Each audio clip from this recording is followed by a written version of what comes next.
Good morning dear students. Today we are going to start the new topic in trade to territory.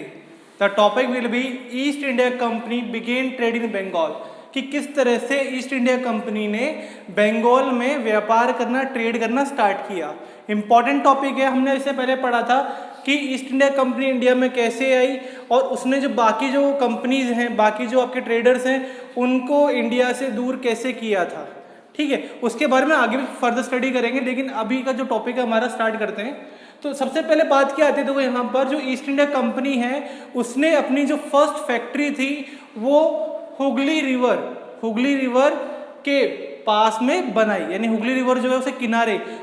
The company establish it's first factory on the bank of Hooghly river. कब बनाई? 1651 में. अब company ने जो factory बनाई तो ये company का क्या था, ये जो फैक्ट्री थी वो कंपनी की बेस थी, कंपनी का बेस था. वहाँ पे कंपनी ने अपना वेयर हाउस बनाया, गोदाम बनाया. वेयर हाउस क्या होता है, जहाँ पर अपने गुड्स को, जो सामान है कंपनी का, वो वहाँ पर वो रखा जाएगा. तो कंपनी ने वहाँ पर अपना वेयर हाउस बना लिया और वहीं से वो क्या कर रही है, जो गुड्स हैं, जो उनका सामान है, वो इम्पोर्ट एक्सपोर्ट करने लग गई. ठीक है, उसके बाद ट्रेड एक्सपेंडेड, धीरे धीरे ट्रेड एक्सपेंड हुआ. ठीक है, तो कंपनी ने देखा यार अब मेरा जो ट्रेड है वो बढ़ता जा रहा है, तो क्यों ना मैं मर्चेंट्स और ट्रेडर को फैक्ट्री के आसपास सेटल कर लूं. देखो होता क्या है कि जब भी कोई फैक्ट्री आप खोलोगे तो आपको ये बात ध्यान रखनी पड़ेगी कि जो आपके फैक्ट्री में जो रॉ मटेरियल है, कच्चा सामान है, और जो वर्कर्स हैं वो आपके फैक्ट्री के आसपास ही मिल जाने चाहिए. उससे आपका बेनिफिट ये होगा कि आपको उनके ऊपर ज़्यादा खर्चा करने की जरूरत नहीं पड़ेगी. अगर आपकी फैक्ट्री से दूर होंगे तो आपको उनको लाने में दिक्कत हो जाएगी. तो कंपनी ने क्या किया, मर्चेंट्स और ट्रेडर को फैक्ट्री के आसपास ही सेटल करने लग गई थी. उसके बाद 1696, देखो 1651 में तो कंपनी आ गई. अब धीरे धीरे कंपनी 30-40 साल हो गए यहाँ पे कंपनी इंडिया में स्टैब्लिश हो रही है. और उसके बाद कंपनी ने क्या किया, 1696 में वो अपने खुद के फोर्ट बनाने लगी, खुद के किले बनाने लग गई. इन 1696 company started building their own forts.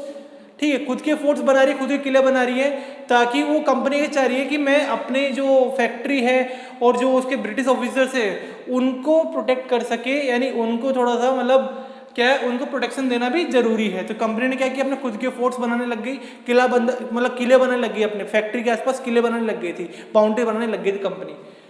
Gave bribe to Mughal officials, और जो उस समय मुगल रूलर्स रूल कर रहे थे तो जो बड़े बड़े ऑफिशियल्स होते हैं मुगल्स के, उनको ब्राइब, रिश्वत देना उन्होंने स्टार्ट किया. और रिश्वत देकर क्या किया, 3 गांवों की जमींदारी हासिल कर ली नियर कलकत्ता के आसपास जो 3 गांव हैं वो वहाँ के उन्होंने मतलब जमीन, वहाँ की जो जमींदारी है वो खरीद ली, वो उन्होंने बाय कर ली. कैसे? मुगल ऑफिसर को ब्राइब करके, यानी उनको उसने रिश्वत दी कंपनी के ऑफिसर्स ने, और जो मुगल ऑफिसर को रिश्वत दी, और उससे क्या हुआ, कंपनी ने 3 विलेज के राइट्स खरीद लिए. यानी कंपनी अपना जो बिजनेस है, जो ट्रेड है, वो और एक्सपेंड करने वाली है. उसके बाद कंपनी को जमींदारी राइट्स मिल चुके हैं 3 विलेजेस के आपके. देन थोड़े टाइम बाद औरंगजेब से उन्होंने एक फरमान लिया. औरंगजेब के पास गए और उनसे बोला कि हमें एक फरमान चाहिए जिसमें हम आपकी कंट्री में, आपके स्टेट में ड्यूटी फ्री बिजनेस या ड्यूटी फ्री ट्रेड कर सके, यानी कि हम यहाँ पे ट्रेड करना चाहते हैं, तो आप हमारी थोड़ी हेल्प करो. तो औरंगजेब ने क्या किया, उनको परमिशन दे दी कि ठीक है, आप इंडिया में जो जहाँ जहाँ मेरा रूल है वहाँ वहाँ बिजनेस करो और मैं आपसे कोई टैक्स नहीं लूँगा. अब कंपनी खुश हो गई यहाँ पर. लेकिन कंपनी ने क्या किया, कंपनी ने औरंगजेब को पूरी बात नहीं बताई.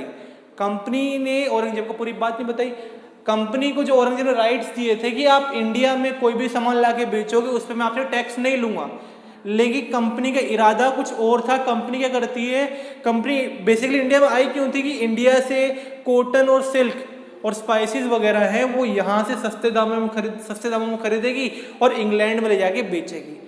अब मुगल्स के जो ऑफिसर्स थे उनको मालूम चला कि यार ये तो गलत काम कर रहे हैं. क्या कर रहे हैं कि औरंगजेब ने राइट्स दिए थे कि ड्यूटी फ्री टैक्स, मतलब जो ड्यूटी फ्री किया था उनका, वो इसलिए किया था कि आप इंडिया में बिजनेस करो. लेकिन वो क्या कर रही है, वो इंडिया से सामान लेकर बाहर बिजनेस करने जा रही है, अपने इंग्लैंड में जा रही है. तो कंपनी के ऑफिसर्स के मतलब ये जो मुगल्स के ऑफिसर्स थे वो नाराज हो गए.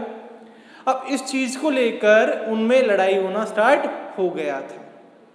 ठीक है, तो देखो यहाँ पे आपका लास्ट पैराग्राफ आता है पेज नंबर 12 के अंदर, the company tried continuously to press more concession manipulate existing privilege. अब कंपनी लगातार जो औरंगजेब ने राइट्स दिए थे उनमें और कंसेशन चाहती है, उनमें और छूट चाहती है। ठीक है, वो चाहती है कि हम कुछ भी करें यहाँ पर आके और हमें किसी भी तरह का टैक्स देना ना पड़े।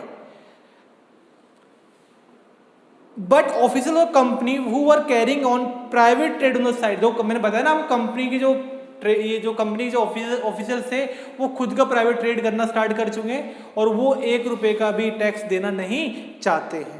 दे refuse to pay causing an enormous loss of Bengal.